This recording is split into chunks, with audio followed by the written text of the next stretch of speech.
الرحيم تبت يدا أبي لهب وتب ما أغنى عنه ماله وما كسب سيصلى نارا ذات لهب وامرأته حمالة الحطب في جيدها حبل من مسد. آپ گزارش سے فاصلے پر بیٹھے ہیں، سنت طریقہ ہی مل کر بیٹھے ہیں. اگر کوئی مجبوری نہ ہو، آپ کو مجبوری ہے تو شریعت کہتی ہے اللہ کی ہدایت ہے، نماز کھڑے پر نہیں پڑھ سکتے، بیٹھ کر پڑھ لو، بیٹھ کر نہیں پڑھ سکتے لیٹ کر پڑھ لو، مجبوری ہے ٹیک لگا کے پڑھ لو، اس طرف بیٹھ لگا کر اور تکبیر میں ٹیک لگا کر پڑھ لو. تو شریعت میں کوئی تنگی نہیں ہے، بہت آسانی، بہت گنجائش، بہت اجازت ہے. اگر آپ حضرات کو کوئی مجبوری ہے، بیماری ہے، عذر ہے، کمزوری ہے تو آپ ٹیک لگا کے بیٹھ جائیے، بیٹھ لگا کے بیٹھ جائیے، سب جائز ہے، شریعت میں تنگی نہیں ہے. لیکن اگر اللہ نے آپ کو صحت دی ہے، آپ کو کوئی مجبوری نہیں ہے، عذر نہیں ہے، تو سنت طریقہ یہ ہے جناب محمد رسول اللہ صلی اللہ علیہ وسلم سے جو طریقہ امت کو ملا ہے، مل کر بیٹھنا چاہیے. صحابہ کرام بھی اس طرح بیٹھتے تھے. اگر کسی کام میں سنت کی پیروی کی جائے گی اس میں فائدہ زیادہ ہوگا. وہی کام سنت کے خلاف کریں گے تو فائدہ پورا نہیں ہوگا. وہی کام کریں سنت کے مطابق کریں گے ہمارا عمل اللہ تعالیٰ کے یہاں مقبول ہوگا. مجھے درس قرآن کرنا ہے، بیٹھے آج ہی سیکھ ہوں، لیکن ایک بات کہہ رہا ہوں، عرض کر رہا ہوں، ہم لوگ اپنا بہت نقصان کرتے ہیں، بہت بڑا نقصان کرتے ہیں. کیا نقصان کرتے ہیں؟ دنیا کا نقصان کو ہم سے برداشت نہیں ہوتا. ہم ایک کوڑی، ایک پیسے، ایک روپے کے پیچھے ہم کوشش کرتے ہیں، لیکن دین کا نقصان، آخرت کا نقصان، ثواب کا نقصان ہم کتنا کرتے ہیں. ابھی ہم لوگوں نے نماز پڑھی، توجہ کی، وضو کیا، نماز پڑھی. یہی وضو اگر سنت کے مطابق ہم کرتے تو کہیں سے کہیں پہنچ جاتے ہیں. آج میں نے ترمذی شریف حدیث پاک کی بڑی کتاب ہے، میں نے ندوے میں پڑھایا، اس میں 2-3 حدیثیں آئی ہیں. فرمایا رسول پاک صلی اللہ علیہ وسلم نے ایک نہیں کئی روایتیں ہیں، حضرت جابر کی ہے، حضرت عائشہ رضی اللہ عنہا کی ہے، کئی صحابہ کی روایت ہے.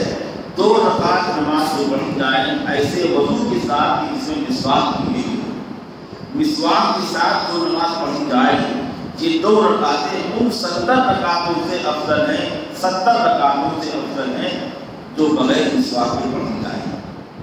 کیونکہ سنت طریقہ ہے، مسواک کا ہم نے اہتمام کیا ہے.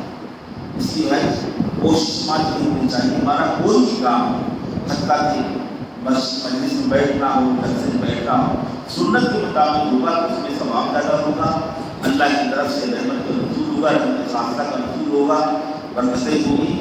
ہمیشہ اس سے اہتمام ہونا چاہیے. ہم نے دیکھا کہ جلسہ ہوتا ہے تو بہت سے لوگ مکان کی چھت پر بیٹھے لیٹے سن رہے ہیں، کوئی دور بیٹھے ہیں، ایک لگا بیٹھے ہیں. نہیں، مل کر بیٹھنا چاہیے، آگے بڑھنے کی کوشش کرنا چاہیے. درمیان میں جگہ بھی خالی نہیں ہونا چاہیے. سنت طریقہ ہے، جس قدر ہم سنت کا اہتمام کریں گے اللہ تعالیٰ ہم کو فائدہ بھی زیادہ دے گا اور ثواب بھی زیادہ دے گا. اللہ تعالیٰ ہم سب کو ان کی توفیق نصیب فرمائے. سورہ تبت کے نام عام اسلام کو یاد ہوتی ہے، چھوٹی سورت ہے، سب کو یاد ہوتی ہے.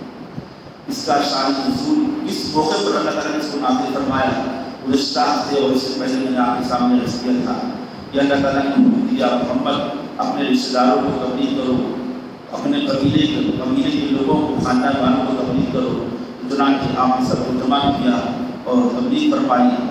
تو ابو لہب تو آپ کا چچا تھا، بعض تفسیر میں لکھا ہے کہ سگا چچا تھا ابو لہب، اور اس نے سخت ناراض ہو کر کہا محمد آپ بھتیجے تھے، چھوٹے کی عمر میں اسی بات سے نے جمع کیا ہے، لہٰذا جمع کرنا. تب من لگا نعوذ باللہ نعوذ باللہ نعوذ باللہ، تو نقل کر رہے ہیں ہلاک ہوگا، برباد ہوگا محمد، مٹ جاؤ. یہ مطلب ایسا بدوائیہ کلمہ کہا. اللہ تعالیٰ غیرت آئی ہمارے محبوب کی گہرائی سے. قرآن پاک میں آیت نازل ہوئی تبت یدا ابی لہب، ابو لہب ہلاک برباد ہو جائے، اس کے دونوں ہاتھ ٹوٹ جائیں، وتب خود ہلاک ہو جائے. ما اغنی عنہ مالہ، جب ہلاکت کا وقت آیا اللہ تعالیٰ کی طرف سے تھوڑی ڈھیل ہوتی ہے، اور جب وقت آ جاتا ہے تو پھر ڈھیل نہیں ملتی ہے. وَأُمْلِي لَهُمْ إِنَّ كَيْدِي مَتِينٌ، ٹھیک ہوتی میری طرف سے اللہ تعالیٰ کہہ رہا ہے، لیکن جو اللہ کی طرف سے عمل آتی ہے، دنیا کی کوئی طاقت، کوئی بزرگ، کوئی تدبیر، کوئی حکومت، کوئی بادشاہ نہیں بتا سکتا۔ ابو لہب کا حال یہی ہوا، غزوہ بدر کے بعد، غزوہ بدر کے ایک ہفتے کے بعد اس پر اللہ کا قہر آیا، ایسی بیماری اس کو لاحق ہو گئی، ما اغنی عنہ مالہ وما کسب، نہ اس کا مال کام آیا، نہ اس کے بیٹے کام آئے، اس کو بڑا غرور تھا، گھمنڈ تھا کہ ہمارے پاس اتنا مال ہے، ہماری اولاد بڑی طاقتور ہے، صحت مند ہے، کون ہمارا کیا بگاڑ سکتا ہے، ہمارا مال کو بچا لے گا، بیٹے کو بچا لیں گے۔ لیکن جب پریشانی آئی کوئی قریب تک نہیں آیا، ایسی بیماری اس کو لاحق ہو گئی، اس کے جواب دیتے اس کی بیوی قریب تک آئی، بیوی قریب نہیں آئی، اس کو گلٹیاں نکل گئی، جیسے تعاون کی بیمار ہوتی ہے، اس کی بیماری اس کو لاحق ہو گئی، گھر میں کھڑا تھا، کوئی اس کے پاس نہیں آتا تھا، مر گیا، اس کی لاش پڑ گئی، کوئی اس کو اٹھانے والا نہیں تھا، بدبو آنے لگی تھی، گڈھا کھودا گیا، اس کو ڈھکیل دیا گیا، مزدوروں کو بلایا گیا، ڈھکیل کر پتھر ڈال دیے گئے، یہ الزام ہوا۔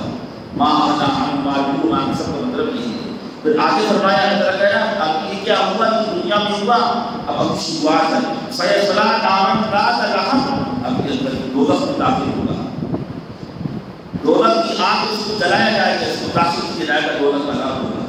یہ تفصیل یہاں تک ہو چکی ہوگی، سیصلیٰ نارا ذات لہب وامرأتہ، یہاں سے بات تھا وامرأتہ حمالۃ الحطب، یعنی اور اس کی بیوی ابو لہب کی بیوی یعنی حضور پاک کی چچی، مسلم نے لکھا ہے کہ سگی چچی تھی، وامرأتہ حمالۃ الحطب، حمالۃ الحطب کا ترجمہ اور اس کا مطلب ہے لکڑیاں چن کر لانے والی، لکڑیاں اٹھا کر لانے والی، لکڑیوں کا گٹھر سر پر ڈال کر لانے والی، حمالۃ الحطب، فی جیدہا حبل، حبل مانا ہے رسی آتی ہے، جیدہا اس کی گردن میں، اس کی گردن میں ایک رسی ہوگی، حبل من مسد جو بٹی ہوئی ہوگی۔ ہمارے تفسیر نے لکھا ہے اس آیت کے تین مطلب ہے، اس کی تفسیر ہے اور تینوں صحیح ہے، کسی کو غلط نہیں کہہ سکتے۔ حمالۃ الحطب یہ محاورہ بھی ہے، ہر زبان کے کچھ محاورات ہوتے ہیں، اردو زبان میں محاورے ہوتے ہیں، عربی زبان میں محاورے ہوتے ہیں، کہتے ہیں کہ ارے اس ہمارے بہت بدماش آدمی ہے، ارے اس وقت اتنا خراب آدمی، آگ لگانے والا ہے، جہاں گیا اس نے آگ لگا دی۔ آگ لگانا ایک محاورہ ہے، آپس میں انتشار کرانا، لڑائی کرانا، جھگڑا کرانا، ارے بھائی فلاں خاندان کی فلاں خاندان کی ایسی عورت ہے بالکل آگ لگانے والی، ارے وہ تو اتنا بدماش آدمی ہے، آگ لگانے والا ہے، لڑائی کرانے والا ہے۔ اسی طریقے سے عربی زبان کا ایک محاورہ ہے حمالۃ الحطب، اس کا مطلب کہ بہت چوری کرنے والی، رسول پاک صلی اللہ علیہ وسلم کی چچی اروا اس کا نام تھا، ام جمیل اس کی کنیت تھی، اتنی جبر خور اس گھر میں جائے، اس گھر میں جائے، ہمارے نبی جناب محمد رسول اللہ صلی اللہ علیہ وسلم کی برائی کرے، گھر برائی کرے، گھر برائی کرے، تاکہ آپس میں انتشار پیدا ہو جائے، لوگ رسول پاک صلی اللہ علیہ وسلم سے متنفر ہو جائیں، دور ہو جائیں، اسلام سے حضور پاک سے دور ہو جائیں، یہ اس کا حال ہے۔ حمالۃ الحطب، یہ چوری کرنے والی اور آگ لگانے والی اور اختلاف برپا کرنے والی اور لوگوں میں توڑ پیدا کرنے والی حضور پاک کی چچی ہے۔ اس کے بارے میں لکھا ہے، تفسیر ابن کثیر میں روایت نقل کی ہے، ایک مرتبہ رسول پاک صلی اللہ علیہ وسلم تشریف فرما اور یہ آگئی، صدیق اکبر رضی اللہ عنہ پاس بیٹھے ہوئے تھے، تو جانتے تھے کہ بہت بدماش ہے، تو ابو بکر صدیق رضی اللہ عنہ نے اشارہ کیا، یا رسول اللہ آپ چلے جائیے، آپ چلے جائیے، سامنے نہ رہیں، آپ سامنے رہیں گی، شرارت کریں گی، بدتمیزی کریں گی، گستاخی کریں گی۔ تو اللہ کے نبی صلی اللہ علیہ وسلم نے فرمایا کہ نہیں، کچھ نہیں کر سکتی ہے، اللہ نے آپ کے دل میں ڈالا، اللہ میری حفاظت کرے گا، اللہ میری حفاظت کرے گا، یہ مجھ کو دیکھ ہی نہیں سکتی، وہ سامنے آ گئی اور اس نے کہا آ کر کہا ہمارے ساتھی کہاں ہیں، یعنی رسول پاک صلی اللہ علیہ وسلم کے ساتھ جناب محمد رسول اللہ صلی اللہ علیہ وسلم، تم تو ان پر ایمان لیا ہو، تم ان کے معتقد ہو، ان کی محبت کرتے ہو، بہت ان کی بات مانتے ہو، اور بہت ہی برائی کی سخت سست کہا اور تکلیف کے ایذا رسائی کے درپے ہوتی، کچھ کہتی سنتی پریشان کرتی چچی تھی، آپ بھتیجے کچھ نہ کچھ کہتی، لیکن اللہ تعالیٰ نے ایک فرشتے کو بھیج دیا، وہ فرشتہ آگ بن گیا، وہ رسول پاک صلی اللہ علیہ وسلم کو دیکھی بھی تھی، پہلے سے بتلا دیا تھا۔ جب صدیق اکبر نے کہا چلے جاؤ آج عبداللہ آپ پڑھ جائیے، آپ کو اچھا ہے، کہیں بدتمیزی نہ کرے آپ کے سامنے۔ اس سے ایک بات اور مانی، جب مقابلے کی طاقت نہ ہو تو خود اپنے آپ کو بچانا چاہیے، خود احتیاط کرو، بچنے کی کوشش کرو۔ صدیق اکبر نے یہی مشورہ کیا، اپنے آپ کو بچانا چاہیے۔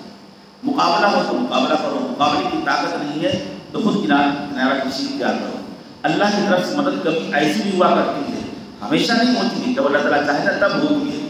تو اللہ تعالیٰ نے اس طرح مدد کی، فرشتوں کو بھیج دیا اور وہ آپ کو کوئی تکلیف نہیں پہنچا سکے۔ یہ حمالۃ الحطب، آگ لگانے والی، تکلیف پہنچانے والی اور ایذا کے ڈر پہ رہا کرتی تھی، اس کا تذکرہ قرآن پاک نے کیا۔ ایک مطلب تو اس کا یہ ہے کہ چغلی کرتی ہے، برائیاں کرتی ہے، آگ لگاتی ہے، نفرت پیدا کراتی ہے، جیسے آج کل بھی ہو رہا ہے۔ آج کل جو حالات ہے نا دنیا مسلمانوں کے خلاف، کوئی نئی چیزیں نہیں ہیں، پہلے بھی ہو چکا ہے، بڑے پیمانے پر ہو یا انفرادی طور پر ہو، آگ لگانا، تعصب پیدا کرنا، نفرت پیدا کرنا، پھوٹ ڈلوانا، نفرت ڈلوا دینا، وہ راستہ ہو رہا ہے، اصول سے چلا آ رہا ہے۔ یہ ابو لہب کی بیوی ہی کام کرتی تھی کہ اسلام کے خلاف، رسول پاک صلی اللہ علیہ وسلم کے خلاف کوششیں کرتی تھی، تدبیریں کرتی تھی، آگ لگایا کرتی تھی۔ ایک مطلب اس کا یہ۔ دوسرا اس کا مطلب یہ ہے کہ آئکہ حمالۃ الحطب، جو بڑے گھر کی ہے، ابو لہب کی بیوی بہت مالدار تھی، اللہ نے اس کو دیا تھا، پیسہ دیا تھا، لیکن بہت کنجوس تھی، مال والی تھی۔ حضور پاک کو آگ دلایا کرتی تھی اپنے بھتیجے کو، ارے محمد تم کیا فقیر ہو، تم کیا دعوت دے رہے ہو اسلام کی بات کی، اپنے پر فخر کرتی تھی، میں مالدار ہوں۔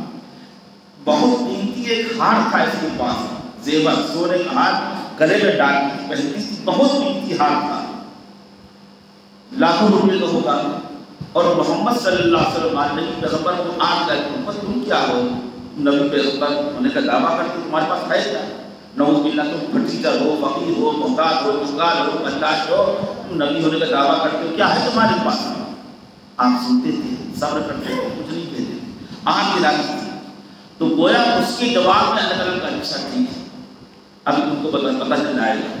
حمالۃ الحطب اتنی کنجوس تھی یہ کہ تھی بڑے گھر کی، لیکن جنگل جاتی تھی، وہاں سے لکڑیوں کا گٹھل لاتی تھی، گٹکیاں لاٹ کے لاتی تھی اور اسی سے کھانا پکاتی تھی، استعمال کرتی تھی، شراب بھی کرتی تھی، کانٹے بھی ساتھ میں لاتی تھی رسول پاک صلی اللہ علیہ وسلم کے دروازے پر، اور آپ کے راستے میں کانٹے بھی ساتھ دیتی تھی تاکہ محمد کو تکلیف نہ پہنچائے۔ اس کو کہا گیا حمالۃ الحطب، حما لکڑیاں کو، لکڑیاں لاد کر لانے والی، لکڑیوں کا گٹھل سر پر لاد کر لانے والی۔ جب اللہ تعالیٰ پکڑ کرنے پر آتا ہے تو ایسے ہی پکڑ کرتا ہے، اللہ پکڑ کرتا ہے تو ایسے پکڑ کرتا ہے۔ جب وقت ہے تھوڑی ڈھیلی جاتی ہے، ایک وقت آیا کہ لکڑیوں کا گٹھل لاد کر کے لا رہی تھی، بہت تھک گئی اور آرام کرنے کے لیے اس نے گٹھل اتارا۔ عرب کا دستور تھا کہ گٹھل ہوتا تھا، اس میں اور کوئی رسی ہوتی تھی بٹی ہوئی، اس سے باندھ دیا اور اس کے کچھ حصے کو گلے میں لٹکا دیا۔ بہرحال کیا اس کی نوعیت تھی، مفسرین نے اتنا ہی لکھا ہے کہ رسی بٹی ہوئی تھی اور اس نے اس کو اپنے گلے کے کندھے پر ڈال دیا، تھک گئی، واپس آ رہی تھی، اس کو اتار کر رکھا، کیا شکل بنی، اللہ تعالیٰ کو حدیث پر قدرت ہے، ایسی شکل ہوئی کہ وہی رسی جو بٹی ہوئی تھی، حمالۃ الحطب فی جیدہا حبل من مسد، اس کے گردن میں، اس کا ترجمہ ہے آج کا جو ہم پڑھتے ہیں نماز کے اندر، امام صاحب بھی پڑھتے ہیں، فی جیدہا، اس کے گردن میں رسی ہے بٹی ہوئی۔ قصہ کیا پیش آیا تھا، جب رسی لکڑی لا کر کے لا رہی تھی تو بٹی ہوئی رسی، مضبوط رسی تھی، اس کے گردن میں وہ ایسا ہلکا بنا اور اس کی گردن اس میں پھنس گئی اور اسی میں اس کی موت ہو گئی، اسی میں اس کی موت ہو گئی۔ تب گھر کے رہ گیا، میرا کر دیا، اللہ کی شان، جب اللہ تعالیٰ چاہے سب ہو جاتا ہے۔ حمالۃ الحطب فی جیدہا حبل من مسد، وہ اس کو بہت بڑا فخر تھا کہ ہمارے گلے میں ہار ہے، اللہ تعالیٰ دیکھ لے کیسا حال میرے گلے میں، آگ لاتی تھی وہ، اپنا حال کو خود دیکھ لو۔ یہ دوسرا مطلب اس آیت کا ہے۔ اسی آیت کا تیسرا مطلب یہ، اور سب صحیح ہے، سب لکھے مفسرین نے لکھے، تیسرا مطلب یہ، یہاں تو یہ دنیا میں ہوا، ذلت کے ساتھ اس کی موت ہوئی ہے اور آخرت میں اس کو عذاب نہیں دیا جائے گا کہ اللہ تعالیٰ ان دونوں میاں بیوی کو، ابو لہب کو اور اس کی بیوی دونوں کو دوزخ دے دے گا۔ سخت ترین عذاب میں مبتلا کیا جائے گا. سیصلیٰ نارا ذات لہب، شعلے والی آگ ہوگی دوزخ کی رات، اس میں جلایا جائے گا ابو لہب کو اور اس کی بیوی حمالۃ الحطب، جس طریقے سے دنیا میں کفر و شرک کا ساتھ دیا کرتی تھی اپنے شوہر کا، بہت کفر کے ساتھ دیا، رسول پاک صلی اللہ علیہ وسلم کو ستانے میں ساتھ دیا، مسلمانوں کے خلاف سازش کرنے میں ساتھ دیا، اسلام کی مخالفت کرنے میں ساتھ دیا، تو وہاں اس کا جو نتیجہ ہوگا یعنی عذاب، تو عذاب میں بھی اپنے شوہر کا ساتھ دے گی. کیسے ساتھ دے گی؟ یہ لکھا ہے کہ وہاں پر درخت جو ہوگے، دوزخ میں جو درخت ہوگے، ان شجرۃ الزقوم طعام لذیذ کالمہل یغلی فی البطون، یہ دوزخ میں جو درخت ہوگے اور جو کڑوا اور ذائقہ جو دوزخی کو کھلایا جائے گا، وہ گٹھن لاٹ کر کے کانٹے اور خاردار وہ لکڑیاں لا کر کے دوزخ میں بھی وہی کام ڈال دے گی جس طرح دنیا میں کرتی تھی، لا کر اپنے شوہر کے اس پر لا کر ڈال دے گی اور عذاب ہو اور چلے شوہر کی حال میں دشمنی ایک طرح کی ہوگی. بیوی ہے شوہر کے لیے لکڑی دوزخ میں لائے گی اور ان لکڑیوں کو لا کر کے اس کے اوپر ڈال دے گی. یہ مطلب ہے حمالۃ الحطب، فیہا حبل من مسد کا مطلب یہ لکھا ہے مفسرین نے کہ اس کے گردن میں ایک رسی ہوگی، لکھا ہے 70 رسی. دنیا کا حل ہو گیا، اس میں اس کی موت ہوئی. آخرت میں قیامت کے دن، قیامت کے روز دوزخ میں اس کو جو عذاب دیا جائے گا، 70 گز کی رسی ہوگی، لوہے کی تار کی بنی ہوئی اور بٹی ہوئی ہوگی، اور ابو لہب کی بیوی کی گردن میں اس کو ڈال دیا جائے گا حلقہ بنا کر کے، اور اس کو اسی طرح دوزخ میں گھسیٹا جائے گا، عذاب دیا جائے گا. یہ مطلب اس کا ہے. یہاں حبل من مسد، اس کے گردن میں بٹی ہوئی رسی ہوگی اور اس کے ذریعے اس کو عذاب میں مبتلا کیا جائے گا.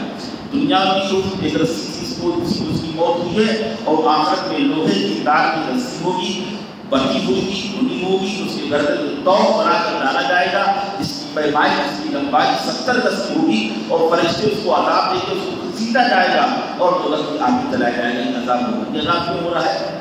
کفر و شرک کی بنا پر اور رسول پاک صلی اللہ علیہ وسلم کو ستانے کی بنا پر. اللہ کے نبی کو ستانا معمولی بات نہیں ہے. دنیا میں ستا کیا، آخرت کو عذاب نہیں ہوگا. یہاں حبل من مسد، یہاں پر سورۃ ختم ہو گئی. اس آیت سے ہمارے علماء نے باتیں سمجھی ہیں اور باتیں نصیحت کی عبرت کی باتیں ہیں، ہم کو اس سے سبق حاصل کرنا چاہیے. ایک کیا ہے، ایک بات یہ ہے کہ رسول پاک صلی اللہ علیہ وسلم کو ستایا گیا، اسلام کی مخالفت کی، آپ کے راستے میں کانٹے بچھائے گئے، آپ کو آگ جلائی گئی، فخر واقع کا یہ ذریعے آپ کو شرمندہ کیا گیا، گویا کہ آپ کو ذلیل کیا گیا، آگ جلائی گئی. لیکن عزت تو اللہ کی ہے، اللہ تعالیٰ نے آپ کو عزت دی. لیکن قیامت تک ایمان والوں پر ایسے حالات آتے رہیں گے. اللہ کے نیک بندوں، بزرگوں، اولیاء کی پہچان یہ بیان کی گئی ہے کہ ان کو بھی ان حالات سے گزارا جاتا ہے. بقول معاصری صاحب باقی رحمۃ اللہ علیہ، میرے شیخ، میرے استاد، میرے محسن، میرے مربی، جن کی خدمت میں 25-30 سال رہا ہوں میں بادہ دورہ میں، وہ کثرت سے کہا کرتے تھے کہ کوئی نبی، کوئی ولی ایسا نہیں گزرا ہے جس کو ان حالات سے گزارا نہ گیا. فرمایا کرتے تھے، یہ حدیث بات نہیں ہے لیکن یہ بات کئی حدیثوں سے ثابت ہے. بزرگی کی اور ولایت کی 3 علامتیں یاد رکھیے گا، اور آپ کو اپنے بارے میں دیکھ لیجیے گا، ہمارے اندر یہ باتیں نہیں پائی جاتی ہیں. بزرگی کی اور ولایت کی 3 علامتیں ہیں. اگر وہ 3 باتیں آپ کے اندر پائی جاتی ہیں تو آپ اللہ کے نیک بنتے ہیں، آپ بزرگ ہیں، آپ ولی ہیں. فرائض اور واجبات کی پابندی کے ساتھ، محرمات اور مکروہات سے بچنے کے ساتھ ساتھ اگر یہ 3 باتیں آپ کے اندر پائی جاتی ہیں تو سب کی آپ اللہ کے ولی ہیں. آپ برائیے نہیں، ان پریشانیوں سے، دنیا کی مصیبتوں سے اور بیماریوں سے، آفتوں سے آپ گھبرائیں نہیں. کون سی چیز علامت اس کی بیان کرنے کی بات کرتے 3 منٹ ہونے والے ہیں. فرمایا کہ بزرگی کی اور ولایت کی پہلی علامت یہ ہے کہ اس کے لیے رزق حلال کا کوئی انتظام ہے. ہم دوسرے کا مال نہ کھائیں، حرام مال نہ کھائیں، حلال رزق ہے. کچھ بھی صحیح، ہم مزدوری کرتے ہیں، ہم تجارت کرتے ہیں، ہم ملازمت کرتے ہیں، ہم کھیتی کرتے ہیں، ہم باغ والے ہیں. اگر رزق حلال کا انتظام ہے تو اللہ کی بڑی نعمت ہے. اس کے بغیر بندہ ولی قیامت تک نہیں ہو سکتا. چاہے اتنی نمازیں پڑھے، چاہے روزے رکھیں، عمرہ کریں، حج کریں، اعتکاف کریں، جماعت میں جائیں، خانقاہ جائیں، ذکر کریں، اللہ کی ضربیں لگائیں، اگر روزی حلال نہیں ہے ایسا بندہ اللہ تعالیٰ کا مقبول بندہ ہو ہی نہیں سکتا۔ اسی بات سے حکم کیا گیا یا رسول، اے رسولو کلوا من الطیبات واعملوا صالحا، حلال روزی کھاؤ اور نیک کام کرو۔ ایمان والوں کو حکم دیا گیا ہے یا ایھا الذین آمنوا انفقوا من طیبات ما رزقناکم، ہم نے تم کو جو پاکیزہ روزی دی اس کو استعمال کرو، اس کو خرچ کرو۔ اس کے بغیر عبادت نماز کی قبول ہی نہیں ہوگی۔ حدیث پاک کی بڑی کتاب مسلم شریف، اس میں ایک روایت موجود ہے کتاب الزکوٰۃ میں کہ کچھ اللہ کے بندے ایسے ہوتے ہیں خانے کے سفر میں رو رو کر دعائیں کر رہے ہیں، ہاتھ اٹھا کر کے یا ربی یا ربی یا ربی پکار کر دعا کر رہے ہیں۔ آگے فرماتے ہیں رسول پاک صلی اللہ علیہ وسلم مطعمہ حرام مشربہ حرام ملبسہ حرام، اسی کا بھی حرام ہے، ان کا کھانا حرام، پینا حرام اور لباس حرام، اور حرام مال سے ان کی تربیت کی غذا کی گئی ہے۔ انا یستجاب لذلک، کہاں سے ان کی دعا قبول ہو جائے گی، کہاں سے ان کی باتیں قبول ہو جائیں گی۔ بزرگی کی اور ولایت کی پہلی علامت یہ ہے کہ رزق حلال کا انتظام۔ دوسری چیز ولایت کی اور بزرگی کی دوسری علامت یہ ہے سب اس کی تعریف کرنے والے نہ، کچھ لوگ اس کی برائی کرنے والے ہوں، کچھ برائی کرنے والے ہوں، مخالفت کرنے والے، گالیاں دینے والے، ستانے والے، پریشان کرنے والے، یہ سب تعریف ہی نہیں کرتے۔ عام تعریف اٹھا کر دیکھیے جتنے اولیاء کرام گزرے، بزرگان گزرے، خواجہ معین الجویلی چشتی رحمۃ اللہ علیہ، جنید بغدادی رحمۃ اللہ، عبدالقادر جیلانی رحمۃ اللہ، اور جتنے بھی تمہارے اولیاء ہمارے اس ملک میں اور دوسرے ملکوں میں جو گزرے ہیں، کوئی بزرگ، کوئی ولی اور کوئی نبی ایسا نہیں گزرا جس کو ستایا نہ گیا ہو، جس کے سامنے حالات نہ آئے ہو، جس کو ان حالات سے گزارا نہ گیا ہو۔ ہمارے بزرگوں نے فرمایا اگر کسی انسان پر ایسے حالات آئیں آپ پریشان نہ ہوں، سمجھیے کہ شاید ترقی ہو رہی ہے، شاید ہم بھی اللہ کے ولی پر رہے ہوں، شاید ہمارا شمار بھی اولیاء کرام کی فہرست میں ہو جائے۔ رسول پاک صلی اللہ علیہ وسلم کی بیوی ہم سب کی اماں جان حضرت عائشہ رضی اللہ تعالیٰ عنہا، آپ پر الزام لگایا گیا، واقعی اس کو مشہور ہے، زنا کا الزام لگایا گیا، بدنام کیا گیا۔ موسیٰ علیہ السلام پر زنا کا الزام لگایا گیا، رسول پاک صلی اللہ علیہ وسلم پر خیانت کا الزام لگایا گیا، اللہ نے برات کی۔ ما کان لنبی ان یقل، نبی کی شان ہے کہ وہ خیانت کرے، لیکن ایسا ہوتا ہے، دل دکھتا ہے، ٹوٹ جاتا ہے، اور اسی میں انابت اللہ کی توفیق ہو جاتی ہے۔ یہ ہے ترقی کا راستہ، اس سے ترقی ہوتی ہے۔ تہجد پڑھنے سے وہ ترقی نہیں ہوا کرتی ہے، اس طرح کی مجاہد ترقی ہو جایا کرتی ہے۔ اس لیے پریشان نہیں ہونا چاہیے، کوئی نبی کوئی ولی سے نہیں گزرا ہے۔ رسول صدیق اکبر رضی اللہ عنہ کی بیٹی، حضور پاک کی بیوی حضرت عائشہ رضی اللہ تعالیٰ عنہا، اب ایک صاحب مصطح بن اثاثہ جو صدیق اکبر کے رشتہ دار بھی ہوتے تھے اور غریب تھے، اور ابو بکر صدیق رضی اللہ تعالیٰ ان کو خرچہ دیتے تھے، ان کا خرچہ برداشت کیے تھے، ان کی حفاظت فرماتے تھے، وہ بھی شہید ہو گئے۔ ماحول پہ اتنا اثر پڑتا ہے، کچھ منافقین تھے، حضرت عائشہ کی شان میں گستاخی کی الزام لگایا گیا، یہ بھی شہید ہو گئے۔ ان حالانکہ صدیق اکبر کے احسانات تھے، مسلمان صحابی شریک ہو گئے، کیسے شریک ہو گئے؟ ساتھ ماحول کا اثر پڑتا ہے، صحبت کا اثر پڑتا ہے۔ اسی کی کہا رہتا ہے اچھوں کی صحبت اختیار کرو، بروں کی صحبت مت اختیار کرو۔ شیطان نے بہکا دیا۔ جب ان کو معلوم ہوا بعد میں اللہ تعالیٰ نے برات ظاہر کی، یہ پورا یہ عائشہ ایسی ہے، لمبا قصہ ہے، اس میں نہیں جانا چاہتا میں، کہ اللہ تعالیٰ نے حضرت عائشہ رضی اللہ تعالیٰ عنہ کی برات نازل کی۔ غلط بات ہے، جن لوگوں نے گواہ نے پیش کیے اور الزام لگا رہے ہیں سزا کے مستحق ہیں۔ جب معلوم ہوا، برات نازل ہوئی، معلوم ہوا کہ یہ مصطح بن اثاثہ یہ بھی اس میں شریک ہے، میں کا خرچہ برداشت کرتا ہوں، ان کو بہت غصہ آیا۔ ابو بکر صدیق رضی اللہ عنہ بہت غصہ آیا اور قسم کھائی کہ اب میں ان پر خرچ نہیں کروں گا، ایک ٹکا نہیں دوں گا، ایک روپیہ خرچ کروں گا، ان کو خرچہ نہیں دوں گا، نفقہ نہیں دوں گا۔ لیکن قرآن پاک میں اللہ تعالیٰ نے کیا ڈالی؟ قرآن پاک میں اللہ تعالیٰ نے آیت نازل فرمائی الا تحبون ان یغفر اللہ لکم واللہ غفور رحیم۔ ارے بڑے کیا تم نہیں چاہتے اللہ تعالیٰ تم کو معاف کر دے، تمہارے درجے بلند ہو جائیں؟ تب بھی ایک قسم نہ کھاؤ۔ جی ہاں، کبھی ایسا ہوتا ہے، ہم دن پر خرچ کر رہے ہیں، ہم دن پر احسان کر رہے ہیں، ہمارے پڑوسی ہیں، ہمارے خاندان کے ہیں، ہمارے رشتہ دار ہیں، قریب کے یا دور کے رشتہ دار ہیں، ہم نے جن پر خرچ کیا، ہزاروں روپیہ خرچ کیا، ہم ان کے کام آئے، کام آتے رہتے ہیں، لیکن وہی لوگ ہیں جب موقع پڑتا ہے تو آستین کے سانپ بن جاتے ہیں، ڈستے ہیں۔ ہماری بیٹی، ہماری بیوی، ہمارے گھر کے لوگ چھوڑیں گے نہیں۔ ایسے موقع پر اپنے آپ کو سنبھالنا چاہیے۔ اوپر سے ہوتا چلا آیا ہے، بزرگی اور ولایت کی علامت یہ لکھی ہے، سب تمہاری تعریف کرنے والے نہیں ہوں گے، کچھ لوگ تم کو ستانے والے، شان کو گستاخی کرنے والے، الزام لگانے والے ہیں۔ یہ ولایت کی دوسری علامت۔ تیسری علامت یہ اچھائی حال ہمیشہ نہیں ہوتا ہے، بڑے اچھے صحت مند ہیں، کوئی بیماری نہیں ہے، خوشحال ہیں، کوئی گرمی نہیں ہے، نہیں، کچھ نہ کچھ ان کو لگا رہتا ہے، کبھی خود بیمار ہے، کبھی بخار ہے، کبھی کسی شکایت ہے، کبھی بیمار ہے، وہ ٹھیک ہوگی تو بیٹا بیمار ہو گیا، کبھی خود بیمار ہو گیا، کچھ نہ کچھ لگا رہتا ہے۔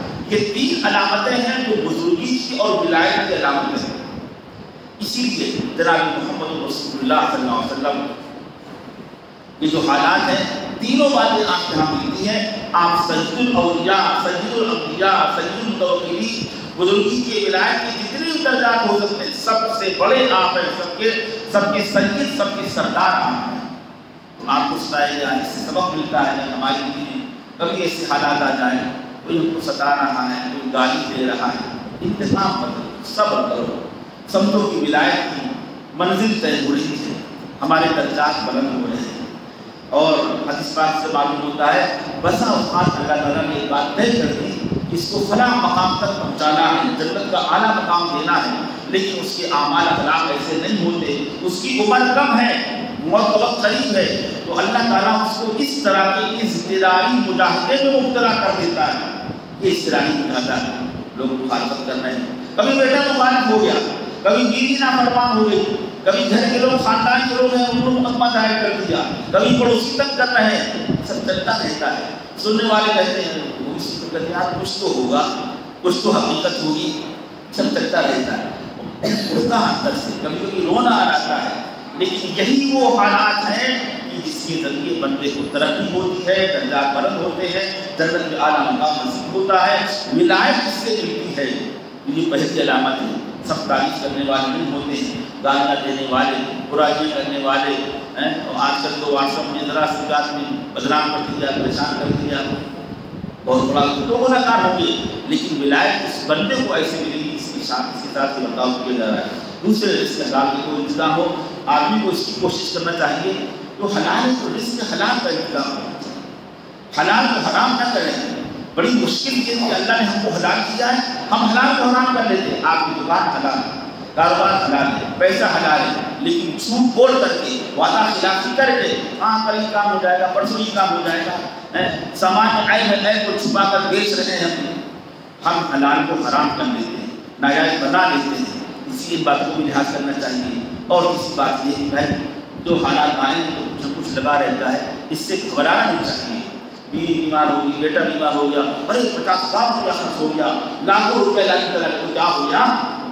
جس طرح مسجد میں پیسہ خرچ کرنے سے ثواب ملتا ہے، ہماری ماں بیمار، ہمارا باپ بیمار، ہماری بیوی بیمار، ہمارا بیٹا بیمار، ان پر جو پیسہ خرچ کیا جائے گا، جس طرح تم کو حج نبوی میں ثواب ملتا ہے، عمرہ کرنے میں ثواب ملتا ہے، مسجد بنوانے میں ثواب ملتا ہے، مدرسہ مسافر خانہ بنوانے میں ثواب ملتا ہے، اسی طریقے سے اللہ ہم کو سمجھ کر کے ہم اپنے ماں باپ پر، اپنی بیوی بچوں پر خرچ کر رہے ہیں، علاج کرانے، چاہے لاکھوں یا 50 لاکھ روپیہ خرچ ہو جائے، ہمارے لیے سعادت کی خوشی کی بات ہے، اللہ کا حکم ہے۔ لوگ اس مشکل روتے ہیں، ارے امام روپی کا 5 لاکھ روپیہ خرچ ہو گیا، ارے کیا کاہے کے لیے ہے یہ روپیہ، کاہے کے لیے خرچ کرنے کے لیے ہے نا، خرچ کرنے کے لیے ہے، حج نبوی سے بڑھ کر ہے۔ اس سے پہلے ہفتوں کو میں نے کہا تھا بس 2 منٹ بات ختم کر رہا ہوں، میں نے چاہتا بات لمبی ہو جائے، بات لمبی ہوگی تو آپ لوگ بیٹھنا چھوڑ دیں گے، تو میں نے اس سے پہلے کہا تھا بہت بڑی ہوتا ہے آج کے زمانے کا فتنہ ہے۔ لوگ ماں باپ کی خدمت کو خدمت نہیں سمجھتے، خدمت کے بہت سے درجات ہوتے ہیں، بہت سی صورتیں ہوتی ہیں، بہت سے لوگ بڑا کمال اتنا سمجھتے ہیں کہ ماں باپ کو سردی میں گرم کپڑے بنوا دیے، انتظام کر دیا، اچھے کمبل کا انتظام کر دیا، گرمی کا موسم ہے چلو گرمی ویسے کپڑے انتظام کر دیجیے، کولر کا اسی کا انتظام کر دیا ہے، کبھی اور سامان لا کر دے دیا، مشروبات ہے اس کا انتظام کر دیا، بیمار ہو علاج کرا دیا، بہت کروا دیا، اچھے ڈاکٹر کو کھلوا، بس یہی ہے۔ ارے ان کے علاج میں جیسی ضرورت ہو، جیسی حالات ہو، ان کو لے جانا ہے، الٹراساؤنڈ کرانا ہے، ایکس رے کرانا ہے، ڈاکٹر کو کھلانا ہے۔ یہ مت دیکھو کہ ڈاکٹر کی فیس ہے 5,000 فیس ہے اور جانچ کرائیں گے 3,000 چلے جائیں گے، چلے جائیں تو کیا ہوا؟ میں آپ سے بتا رہا ہوں، صدقے نفلی سے بڑھ کر، مسجد بنوانے سے بڑھ کر، بات تو یہ واجب ہوتا ہے، یہ نفلی ہوتا ہے، حج نفلی سے بڑھ کر ہے جہاد میں حضور پاک صلی اللہ علیہ وسلم کے ساتھ جہاد کرنے جائے، اس سے بڑھ کر ہے اپنے ماں باپ کی خدمت کرنا۔ میں نے گزشتہ سے بتایا تھا، ایک صاحب آئے تھے اور کہنے لگے رسول اللہ میں آپ کے ساتھ جہاد کرنا چاہتا ہوں، اللہ تعالیٰ جسے کام لینا چاہتا ہے دل میں القاء کر دیتا ہے۔ اللہ کے نبی نے کہا ان صاحب سے، کیا تمہارے باپ زندہ ہے، ماں باپ زندہ ہے؟ کہا یا رسول اللہ ان کو میں روتا ہوا چھوڑ کر کے آیا ہوں، زندہ ہیں، بیمار ہیں، غربت کے محتاج ہیں، اس طرح کے جملے سے مشابہ جملے ہے، ان کو روتا ہوا چھوڑ کر آیا ہوں۔ آپ نے کہا جاؤ فوراً جاؤ واپس، الٹے پاؤں واپس جاؤ، انہی کے پاس رہ کر کے جہاد کرو، وہی تمہارا جہاد ہے۔ ذرا دیکھیے آئے تھے، بڑے اخلاص سے آئے تھے، یا رسول اللہ میں آپ کے ساتھ جہاد میں شرکت کرنا چاہتا ہوں، جانا چاہتا ہوں۔ اپنے ساتھ جہاد میں آپ نے جانے نہیں دیا، تمہارا جہاد وہی ہے، ماں باپ کی خدمت کرو۔ اور میں نے آپ کے سامنے عرض کیا کہ ان کے علاج میں سب ہوتا ہے، ان کو آرام پہنچانے میں آپ کی حج نفلی سے بڑھ کر ہے۔ آج کل لوگ یہ تو کر دیتے، علاج کا انتظام کر دیا، کپڑوں کا انتظام کر دیا، دوا کا انتظام کر دیا، سب سے بڑھ کر ان کے پاس بیٹھو، وقت دو، ان کو خوش کرو۔ آج ساتھی کے پاس بیٹھنے کا وقت ہے، بیوی کے پاس بیٹھ کر 4 گھنٹے باتیں کر لیتے ہیں، چوراہے میں بیٹھ کر کے، دکان میں بیٹھ کر ساتھیوں دوستوں کے پاس ہم کئی گھنٹے باتیں کریں گے۔ روزانہ کا ہمارا معمول خبریں سنیں گے، ہم اخبار دیکھیں گے، دیکھنے والے دیکھتے ہیں، خبریں سنتے ہیں، کئی گھنٹے لگ جائیں گے، ہم کو وہاں احساس نہیں ہوتا۔ ماں باپ کے پاس بیٹھے تو جی نہیں لگتا، ماں باپ بیٹھے ترستے ہیں کہ ہمارا بیٹا کوئی آج بیٹھے ہمارے پاس، اکیلے پڑے ہیں تو خالی دعا کر دینا، کھانا کھلا دینا، کپڑے بڑھوا دینا، خالی ان کا ہم نہیں ہے، ان کا ہم یہ بھی ہے، ان کا جی خوش کرو۔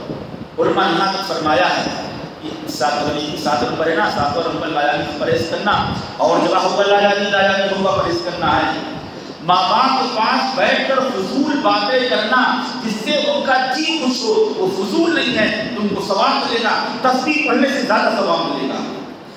افسوس نہیں سمجھتے، کیسے سمجھایا جوانوں؟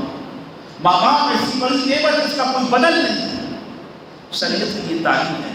اس لیے جوانوں سے کہتا ہوں کہ ماں باپ کی قدر، وقت دو، بیٹھو ان کے پاس۔ بڑھاپا آ گیا، ایک بوڑھے ہو جائے، بڑھاپے میں خبردار مزاج چڑچڑا ہو گیا ہے، ولا تقل لهما اف، تم کفر نہ کہنا، برداشت کرنا۔ بہرحال یہ چند بات میں نے آپ کے سامنے رکھی، وقت بھی زیادہ ہو گیا، یہ 3 لاکھ کو یاد رکھنا چاہیے۔ اللہ تعالیٰ ہم سب کو اس کے مطابق عمل کی توفیق فرمائے۔ وآخر دعوانا الحمد للہ رب العالمین۔ دعا اللہم صلی علی سیدنا مولانا محمد وعلی آلہ وصحبہ وسلم۔ الہ العالمین اس مجلس کو قبول فرما لیجیے، اس میں خیر کی باتیں کہی، ہم سب کو اس کے مطابق عمل کرنے کی توفیق نصیب فرمائے، اخلاص کامل پیدا فرمائے۔ اللہ ہم میرے ضعیف کمزور ناتما بنتے ہیں، اللہ ہماری اولاد کو مطیع فرما بردار بنا دے، آنکھوں کی ٹھنڈک بنا دے۔ اللہ جن کے والدین زندہ ہیں ان کو اپنے والدین کی قدردانی کی توفیق نصیب فرما، خدمت کی توفیق نصیب فرما۔ اللہ اس درس قرآن کے نظام کی قوم فرما دی، خیر کثیر کا ذریعہ بنا دی، دور دور تک میرے اللہ اس کے نفع کو پہنچا دی، عام فرما دی، ہم سب کی اصلاح کا ہدایت کا ذریعہ بنا دی۔ اللہ امت مسلمہ کے حال پر رحم فرما، اللہ ہمارے مسلم اوقات کی حفاظت فرما، ہمارے مساجد کی مدارس کی تمام شعائر اسلام کی حفاظت فرما۔ ایسے قوانین سے جو اسلام مسلمانوں کے خلاف ہیں، جو سازش کے تحت اللہ جو بل بنائے گئے پاس کیے، اللہ ہم سب کو نیک نافذ فرما، امت کی حفاظت فرما، ہمارے مدارس مساجد کی حفاظت فرمائیں۔ رب اغفر وارحم وانت خیر الراحمین۔ اللهم انا نسألك من فجاءة الخير ونعوذ بك من فجاءة الشر۔ اللهم انا نعوذ بك من زوال نعمتك وتحول عافيتك وفجاءة نقمتك، ربنا لا تجعلنا فتنة للقوم الظالمين ونجنا برحمتك من القوم الكافرين۔ صلی اللہ تعالی علی خیر خلقہ محمد وعلی آلہ وصحبہ اجمعین برحمتک یا ارحم الراحمین۔